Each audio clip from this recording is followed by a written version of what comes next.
नमस्कार. प्रमिलास रेसिपीमध्ये तुमचं सर्वांचं खूप खूप खूप स्वागत. आज आपण प्रमिलास रेसिपीमध्ये तिखट झणझणीत मोदकाची आमटी करतोय. खायला खूप मस्त लागते. ही आमटी तुम्ही भाकरीसोबत, चपातीसोबत किंवा भातासोबत खाऊ शकता.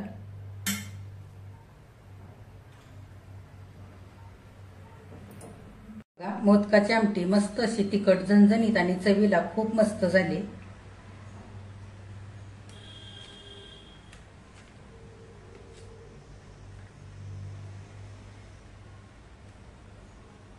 सर्वात आधी आपण मोदकाचं सारण तयार करू.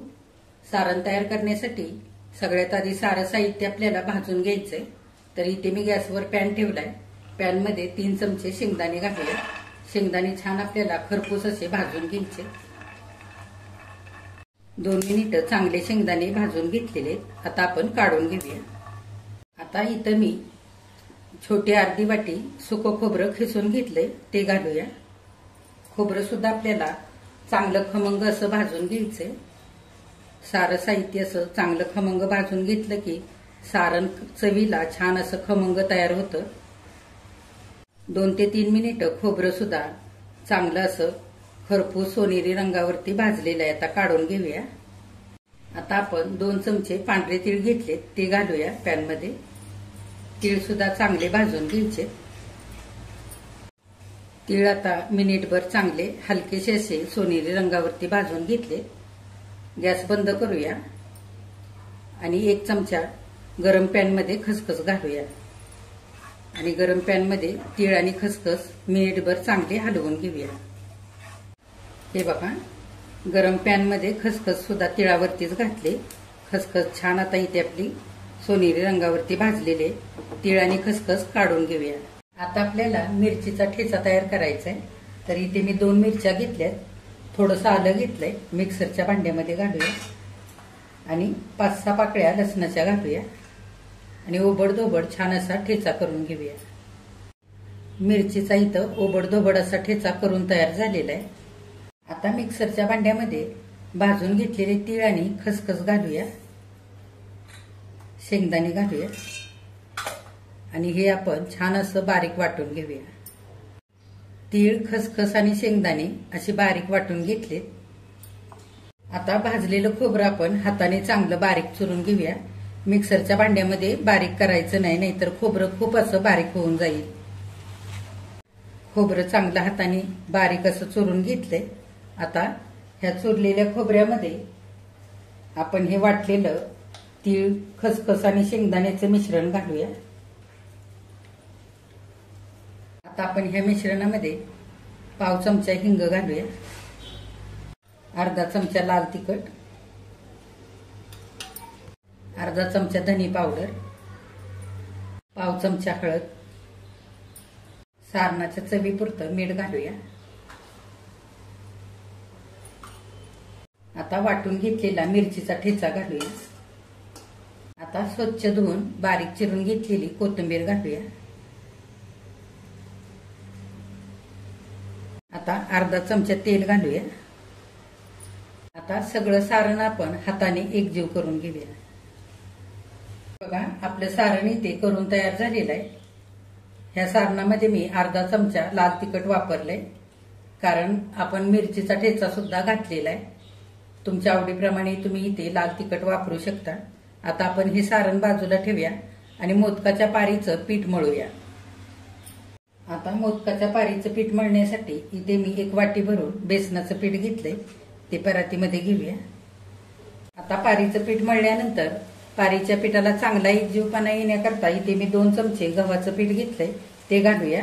गव्हाचं पीठ इथे जास्तीचं घालायचं नाही, नाहीतर काय होईल, मोदकाची आमटी शिजल्यानंतर मोदक थोडेसे चिवट होऊन जातील. त्याच्यासाठी इथे गव्हाचं पीठ कमीच वापरायचंय. आता चवीनुसार मीठ घालूया. अर्धा चमचा लाल तिखट घालूया.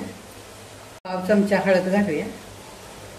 आता तिखट, मीठ, हळद आपण पिठामध्ये चांगली मिसळून घेऊया आणि थोडं थोडं पाणी घालून चांगलं घट्टसर पीठ मळून घेऊया.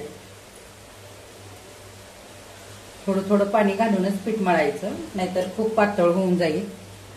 बेसन पिठाला फार पाणी लागत नाही मळण्याकरता. हे बघा, इथे मी असं चांगलं घट्टसर पीठ मळून घेतलेलं आहे पारीचं. फार सैलही ठेवलेलं नाही, पारी लाटता येईल असं घट्ट मळायचं. आता आपण हे दुसऱ्या भांड्यामध्ये काढूया. आता मळलेल्या पिठावरती झाकण ठेवूया आणि 5 मिनिटं मुरण्याकरता असंच ठेवून देऊया. आता आपण मोदकाच्या आमटीचा मसाला भाजून घेऊया. पॅन मी गॅसवर ठेवलेला आहे.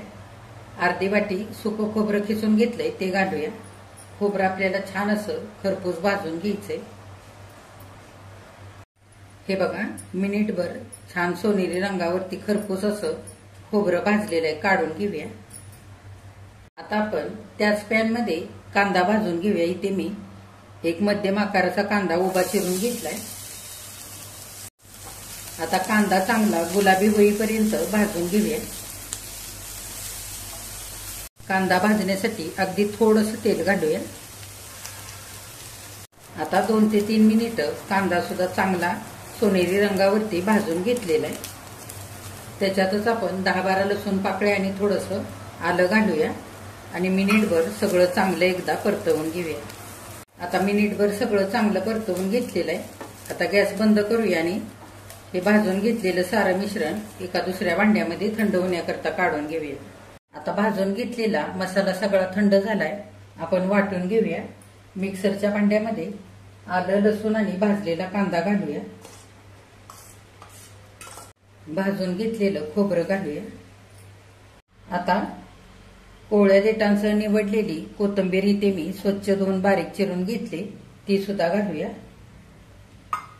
आता थोडंसं पाणी घालून मसाला बारीक वाटून घेऊया. हे बघा, इथं मी असा बारीक मसाला वाटून घेतलेला आहे. आता आपण आमटी फोडणीला देऊया. आता आमटी तयार करण्यासाठी गॅसवर कढई ठेवले. आपण 1.5 पळी तेल घालूया. आता तेल चांगलं गरम झालंय. अर्धा चमचा मोहरी घालूया. मोहरी चांगली तडतडू द्यायची. मोहरी चांगली फुललेली. पाव चमचा जिरं घालूया. जिरं सुद्धा चांगलं फुलू द्यायचं. आता 5-6 पानं कढीपत्त्याचे घालूया. आता आपण 1 चमचाभर लाल तिखट घालूया. इथे मी कांदा, लसूण, खोबरं मिसळलेलं लाल तिखट घेतलंय. जे तुम्ही घरामध्ये लाल तिखट वापरता ते इथं वापरलं तरी सुद्धा चालेल.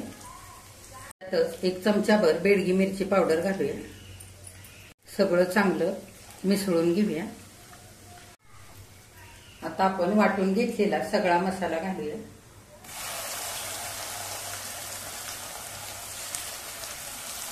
सगळं चांगलं हलवून घेऊया तेलामध्ये. तेलामध्ये वाटलेला मसाला चांगला मिनिटभर परतवून घेतलेला आहे. आता आपण धने पावडर घालूया अर्धा चमचा. हिंग घालूया पाव चमचा. हळद पाव चमचा. गरम मसाला अर्धा चमचा. सगळं चांगलं एकजीव करून घेऊया. हे बघा, मिनिटभर चांगला मसाला परतल्यानंतर मसाल्याला चांगलं तेल सुटलेलं आहे. आता मिक्सरच्या भांड्यामध्ये थोडंसं मी गरम पाणी घातलेलं आहे. मिक्सरचं भांडं आपण धुवून घालूया. आता इथं मी गरम पाणी करून घेतलेलं आहे. गरम पाणीच घालायचं म्हणजे आमटीला छान तरी येते. तुम्हाला जेवढी आमटी बनवायची आहे त्याच्या अंदाजाने इथे गरम पाणी तुम्ही घालू शकता. थोडंसं गरम पाणी इथे जास्तच घालायचं. मोदक घातल्यानंतर आमटी उकळली की आमटी थोडीशी घट्ट होते, त्याच्यासाठी आधीच पाणी थोडंसं जास्त घालायचं. चांगलं आपण हलवून घेऊया. आता इथं मी माझ्या अंदाजाने 2 ग्लास पाणी घातलेलं आहे. आता आपण चवीनुसार मीठ घालूया. मीठ घातल्यानंतर सगळी आमटी आपण चांगली हलवून घेऊया. अगदी बारीक गॅस करून आमटी इथे आपल्याला उकळू द्यायचे, तोपर्यंत आपण मोदक करून घेऊया. मोदकाच्या सारणामध्ये गरम मसाला घातला नव्हता, तर इथे मी पाव चमचा गरम मसाला घेतलाय, तो सुद्धा घालूया आणि सारणामध्ये चांगला एकजीव करून घेऊया. बघा, मोदक करण्यासाठी छोटीशी पिठाची गोळी तयार केली. आता आपण लाटून घेऊया. छान असं पातळ लाटून घ्यायचं. फार जाडही नाही आणि फारही पातळ नाही. हे बघा, अशी मी पिठाची छोटीशी पुरी लाटून घेतली. फार जाडही नाही आणि फार पातळही लाटलेली नाही. आता आपण सारण भरून घेऊया. एक साधारण 1.5 चमचा इतकं सारण आपण भरूया.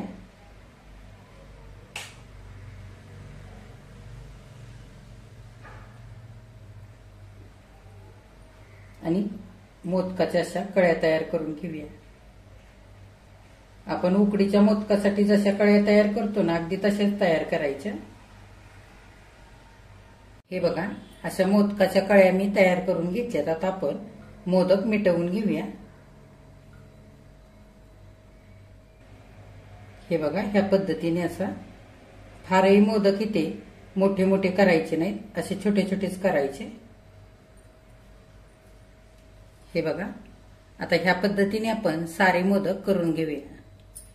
बघा मोदक आता इथे सगळे करून तयार झालेले. हे बघा आता मोदकाची आमटी आपली चांगली उकळलेली. आपण तयार केलेले मोदक आमटीमध्ये घालूया.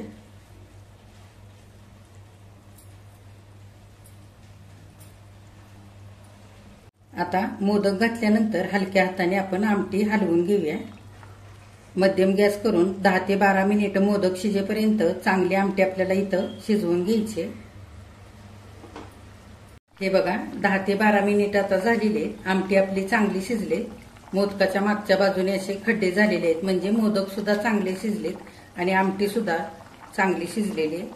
आपण वरून थोडीशी कोथिंबीर घालूया आणि गॅस बंद करून मोदकाची आमटी डिशमध्ये काढूया. हे बघा मस्त अशी तिखट झणझणीत मोदकाची आमटी इथे करून तयार झालेली आहे खाण्यासाठी. किती छान झाली आहे बघा. चवीला सुद्धा खूप मस्त झालेली आहे. एखाद्या दिवशी वेगळ्या पद्धतीची अशी तिखट झणझणीत भाजी खावीशी वाटली तर ही मोदकाची आमटी तुम्ही बनवू शकता. किंवा एखाद्या दिवशी भाजीला नसेल घरामध्ये तर अशी मोदकाची आमटी तुम्ही बनवू शकता. किंवा तुमच्याकडे कोणी पाहुणे येणार असतील तर अशी वेगळ्या पद्धतीची मस्त अशी तिखट झणझणीत मोदकाची आमटी बनवू शकता. तर नक्की तुम्ही ही मोदकाची आमटी करून बघा. तुम्ही केलेली मोदकाची आमटी कशी तयार झाली ते मला कमेंट करून नक्की सांगा. आजची जर रेसिपी आवडली असेल तर एक लाईक सुद्धा करा. आणि जे कोणी आता माझ्या रेसिपीज नव्याने बघत आहेत त्यांनी माझ्या चॅनेलला जरूर सबस्क्राईब सुद्धा करा.